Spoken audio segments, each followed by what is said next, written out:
Welcome to the Fluency podcast. I'm Hadar, and this is episode number 60.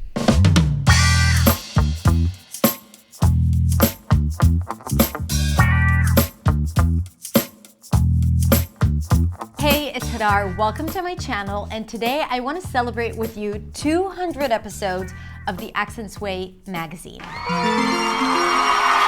So last week we hit episode 200, and this week in this episode I wanted to reflect on my journey from episode number 1 to episode number 200. Crazy! And to talk about my journey, professional journey and personal journey, because it wasn't always this fancy with this couch and plants in the background and nice lighting and great camera. At the beginning it was really lame and sometimes awkward, and I sounded strange, not like myself, and I wasn't always this confident and expressive and fluent in front of the camera. And I want to actually talk about it and look at the first few episodes and to talk about this development and progress, because I always compare it to the progress that you are going through as an English speaker, as a second language. Because when you make a decision of putting yourself out there and starting to speak in English, even though it's not your native language, it is probably very far from the image you have about who you are as a speaker of English. In your head, you are fluent and expressive and funny, and when it comes to reality, it is awkward and clunky and slow.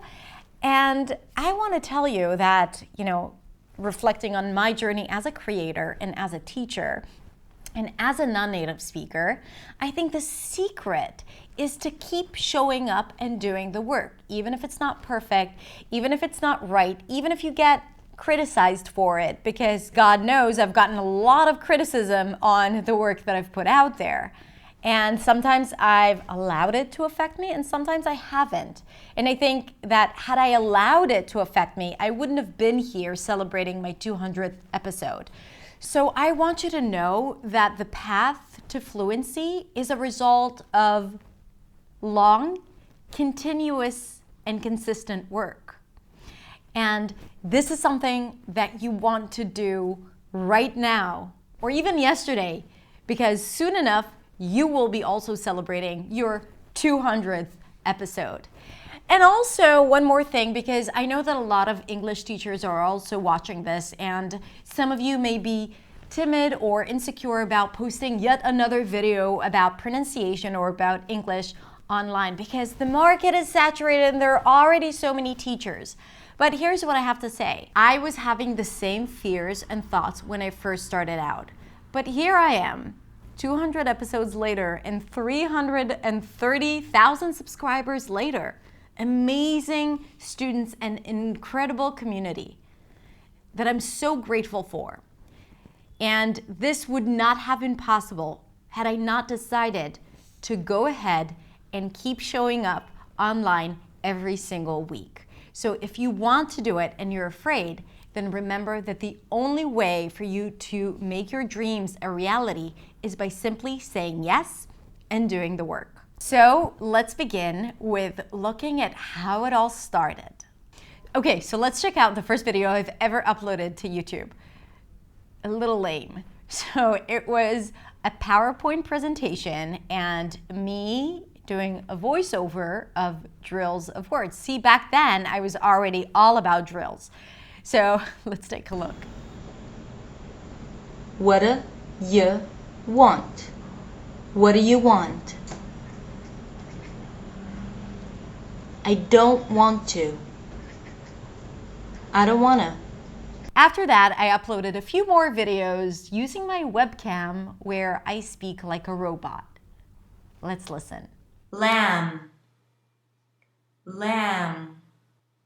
Comb. Comb your hair. I'm combing my hair. In 2012, my partner and I wanted to shoot an entire video course about pronunciation. So we rented out a space and we went with a friend of ours to shoot a series of videos. We ended up shooting 1 or maybe 2 videos that day. I was not that experienced. Again, speaking a little bit like a robot. And it was about the schwa. Let's talk about the schwa. The schwa is the most common sound in English. And that's because it's a reduction of all possible vowels. Now, it took us so long that I was so discouraged. I'm like, I'm not making any video courses, and I'm just gonna post it to YouTube. So I posted it to YouTube and I carried on with my life. A few months later, I log in again and I realized that I've started receiving dozens and hundreds of comments, and the video had about 60,000 views. And I was like, what? What is this? Who are all these people watching my videos and commenting? And it was really funny because I was not really interacting with my YouTube channel. And then I said, oh, people are saying that I'm helping them. Maybe I can do more of those videos. Maybe I should start posting more. So I started playing with the idea of uploading videos more consistently. After that, I published a few more videos. And then in 2015, while I'm 9 months pregnant with my second daughter, I finally made a commitment to start posting a video every single week. I started my website in English and my newsletter, and I used to send a video to my subscribers every single week. And this is the first video of that magazine. I'm often asked, why do non-native speakers need to change or reduce their accents? What is it good for? Changing your accent doesn't mean changing who you are. Your accent is your background, your history, and your heritage.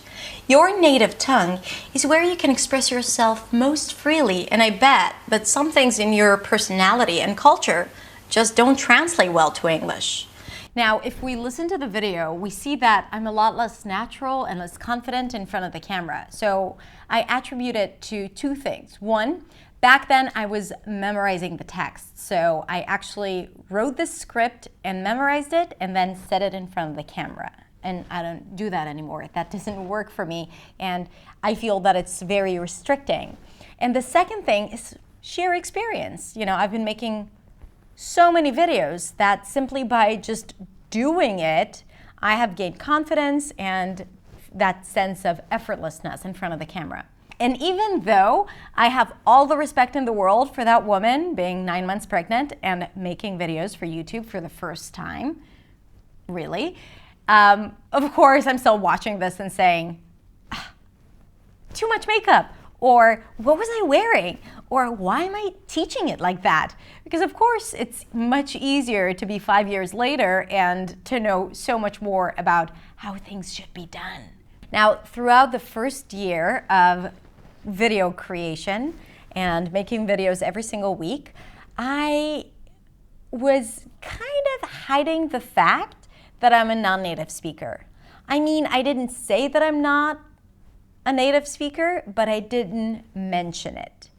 In fact, I remember being afraid that people are going to find out that I'm a non-native speaker and say something and comment and be vicious and mean and think, who does she think she is teaching pronunciation when she's not even a native speaker? And the turning point happened as I was going through some things in my personal life and I was going through this business training, and I said, listen, I feel like I'm not being myself and I feel like I'm constantly hiding something, and I was not enjoying it. I felt like I can't continue that way. And there was this one video where I decided to share my entire story and talk about the fact that I am a non-native speaker, and I started as a foreign student in New York City with a pretty thick accent. And looking back, that video was the permission I needed to be myself in front of the camera and in front of you, and not being so hard on myself when things were not perfect. Let's take a look. So I started teaching, but at first I was really embarrassed to admit that I'm not a native English speaker. I would even try to hide it, because after all, there are so many amazing speech coaches out there who are native speakers, and what do I have to contribute? How can I possibly reach their level? But as I got better at what I do and I saw the results in, my students, I realized that what I believed to be my disadvantage turned out to be my biggest strength. Because of my background and training and history, I know the way non-native speakers think while trying to process the sounds and intonational patterns of English. I know that because I'm one of them. And because I've been there myself, I know what to say and how to explain it to make it specific and clear. So I realized that this is something that is unique to me, and only I can deliver it that way. Now, as soon as I shared my story and my fears and insecurities, I started getting more and more emails and comments and messages from followers all around the world sharing with me their stories. And one of the biggest themes was the fear that people experience from communicating in English, the fear of not being perfect. And at some point, I decided that people don't need yet another how to pronounce video. Instead, they need a different perspective to look at things. And I felt that I had that perspective because I had gone through that myself, being that super perfectionist to being a little more natural and neutral and feeling in my own skin when speaking in English. This is the first video I created about mindset and about communication over perfection. I want you to visualize this. Think of this idea of perfection as your worst enemy, as your biggest competitor, as your nemesis, who is standing there around the corner just waiting for you to fail. Because every time you feed that monster, every time you decide not to speak, not to express your thoughts because it's not fully articulated, because every time you say no to an interview or a job offer or an invitation because it requires English and you are just not sure if your English is good enough or you're just afraid to speak, then your biggest enemy is winning and you are losing. This is failure.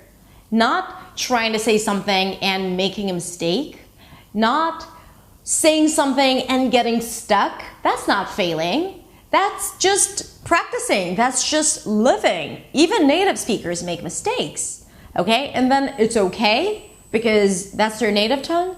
Stop being so judgmental. Let go. Lose this idea of perfection. Stop feeding the monster because then you are the only person who's going to pay the price. Another turning point on my channel is when I started teaching intonation.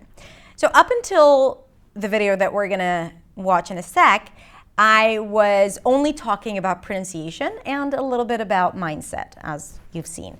And the reason why I wasn't talking about intonation is because I had this fear that because I'm a non-native speaker, I don't have anything interesting to say about it. And actually, maybe I don't know how to talk about it, even though I was obsessed with it and I was really clear about how to teach it to my students. I was afraid that doing it in public is not going to be good enough. Yet, I did it. And after making this video, I realized that, hey, I actually do have a lot to say and it helps people gain clarity. So maybe I can and should talk more about intonation and prosody. So let's watch. Today we are going to talk about American intonation. Now I know that usually in this channel I talk about pronunciation, but don't get me wrong, American intonation is not less important and sometimes more important than pronunciation. Stressed words are higher in pitch and longer.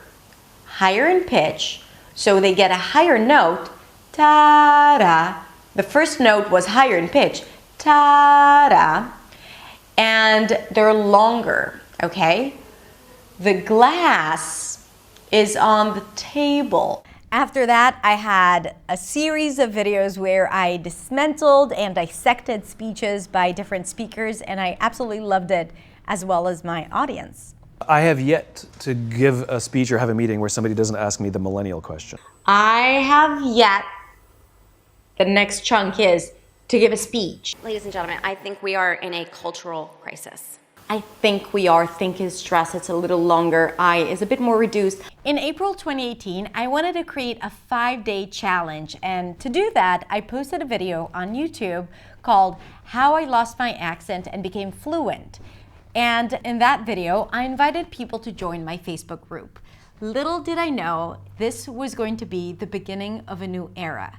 Because what was meant to be a 5-day pop-up group ended up being the most incredible community in the world. And I am highly objective with right now over 15,000 people from all around the world communicating and connecting in English. And that was the video that started the whole thing. Live video lessons. You'll be able to interact with me and ask me questions. You'll receive a daily email with a PDF sheet with instructions for the next day. You'll receive tasks and assignments. You'll make videos of yourselves and you'll communicate with other people. Look, those 5 days are going to pass anyway. Question is, what are you going to do in those 5 days that will help you reach your goals? One of the things that I realized in the middle of this journey is that I realized what works best for me. So I told you that at first I used to write the script and memorize it, and then I used to prepare and write bullet points. But every time I would stand up in front of the camera, I would start speaking, and then I would realize that the best way for me to convey my message or to really realize what I want to speak about and to do it in a clear and concise way was to just do it again and again and again. While it took a lot of work in the editing room just to throw out all the outtakes and everything that was not necessary, the really good videos were a result of many attempts, which is again, just to show you that nothing comes perfectly at first. You got to do it again and again and again and again until you realize yourself what it is that you want to say and until you realize that you're actually good at what you're doing. So I remember this one video that right now is about to hit 1 million views. It's probably my most viewed video. And I prepared for it and I did other things, and then I stood up in front of the camera and I wanted to do something completely different, and I started talking and I ended up doing something that resonated the most with my audience. So while preparing is important, also trust your intuition and give yourself permission to just speak and follow your gut feeling, because that's what I did with that video, and it ended up being my most viewed video till this day. I hate nothing more than hearing the term speak like a native speaker, because when you set the bar so high, the gap is so wide that you'll feel that you'll never be able to reach there. If this is your goal, then this becomes impossible. You don't need to sound like a native speaker. Sound like yourself, but your most fluent, expressive, and confident self. That's your goal. Don't try to achieve something that will hold you back. Try to achieve something that will empower you. Really, trust me on that. I know that it's hard to change that mindset because you've been told for years that the only way to become fluent is to sound like a native speaker. But understand that being a native speaker is something that happens if you're born into the language. And if you're not born into the language, you can become very fluent in the language, and you can master it, and you can master the accent. I know that. And again, I've done it myself, but I know that the journey is long. And it takes a lot of hard work. And sometimes the goals should be expressing yourself, being fluent, finding the words, sounding clear, even if it's not like a native speaker. Even if people still ask you where you're from, okay? The thing is that you need to be okay with that. You need to understand that what you bring to the table as a non-native speaker is your gift, is your advantage, okay? Don't try to hide it. Don't try to wash out your identity. Become clear, have a powerful voice, say what you have to say. Doesn't matter if it's with an accent, and it doesn't matter if it's with mistakes. Being so involved in the community and being in direct touch with my students and my followers, I realized that one of the things that need to change in the English learning industry is how English is being taught and who should be teaching English. So I was on a mission to decolonize how English is being taught. And that was also the point where I started uploading videos that are a little more political and socially conscious. Just like you wouldn't talk about someone's weight or skin color or sexual orientation, you shouldn't talk about someone else's accent. You don't know what their journey is. You don't know where that meets them. You don't know what emotions it generates. Why put them in a state where they feel like they have to prove themselves with that simple, silly question? Also, with the rise of the Black Lives Matter movement, we started talking about the lack of diversity in the English learning industry as well. If we look at the voice of English that we see on YouTube, most of the teachers who teach on YouTube who are native speakers, most of them are white. And as white American or British speakers, they have a very particular voice and very particular accent. This accent, because it's so dominant, is associated with what seems to be proper English. And everything that deviates from that might sound to us inaccurate, wrong, or sometimes unintelligent. There are many different dialects of English that English learners are less exposed to. And as a result, they may associate English as being spoken in only one certain way. And that is a problem, because if you don't follow enough voices, you will always think that this is how you should speak English. And to be honest, it's not. English is very, very varied. And when you feel that there is only one way of speaking English and what proper English is, you will always be trapped in this complexity of I don't sound like a native speaker, because native speaker is good and non-native speaker or an accent is bad. And let's not forget that I also had incredible guests. How are you? I'm good. I'm like exploring my new abilities as a DJ. Wait, I'm gonna fade out. World. Oh my God, it's groundbreaking. Hi, Hadar. How are you? Yeah.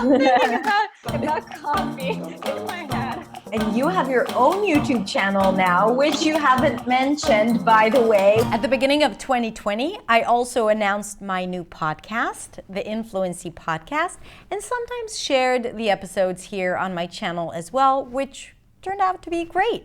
Looking back, it's really nice to see how I started with a very narrow perspective of only teaching pronunciation and actually being very fearful about talking about anything else out of the fear of making someone angry or upset because I wanted to please everyone. But gradually, as I was growing and as I was building confidence and as I was truly listening to my audience, I realized that what I really need to do is be myself and talk about the things that interest me, even at the price of repelling some people who are not going to like when I make fun of Donald Trump, or are not going to like where I talk about the fact that you don't have to sound like a native speaker. And the last thing, this would not have been possible if it weren't for you. So I want to say a big, big thank you for being here, for liking, for sharing, for commenting, or for simply just viewing and sharing that moment with me, even though we are not in the same space and not at the same time. Still, I feel that this format of a video helps me create relationships with people from all around the world. And I want to thank you for being a part of that relationship.